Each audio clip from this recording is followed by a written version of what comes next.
तर महाराष्ट्र जनतेला महाराजांची शपथ आहे,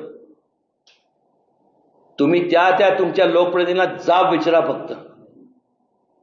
आणि सातत्यानं ही जी भूमिका महापुरुषांच्या बद्दल ते एकाच विचारधारेच्या लोकांकडून जास्त वेळा झालेली आहे.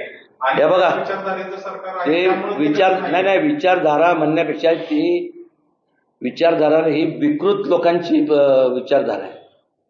ते कुठल्या जातीतले नाही, ते कुठल्या पक्षातले नाहीये, फक्त विकृती.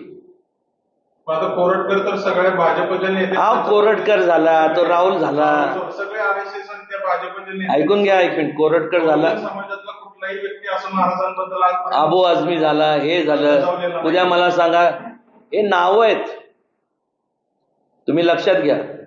कोरटकर हा तो ते ही नाव. जर हे नाही केलं तर उद्या अनिल होईल. कॉमस्कोर नुसार आता isakal.com आहे देशातील नंबर 1 ची मराठी न्यूज वेबसाईट. गोम्या होईल, कोणी पण होईल ना.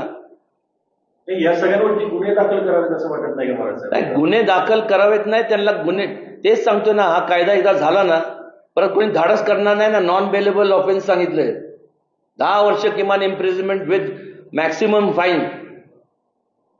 जे तुम्ही अट्रॉसिटीज किंवा बाकीच्या बाबतीत तुम्ही हे लागू करताना मग करा ना. कारण की या शेवटी एक लक्षात घ्या, महाराजांनी, शहाजी महाराज असतील, राजमाता जिजाऊ असतील, संभाजी महाराज यांनी आयुष्य वेचले हो.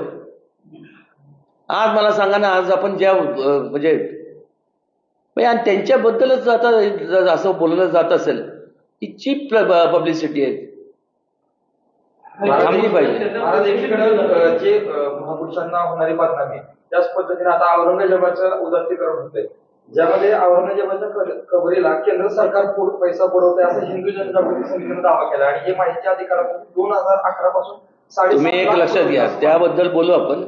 आणि एक लक्षात घ्या, औरंगजेब काय देव बिव नव्हता. कुठून आला तो औरंगजेब?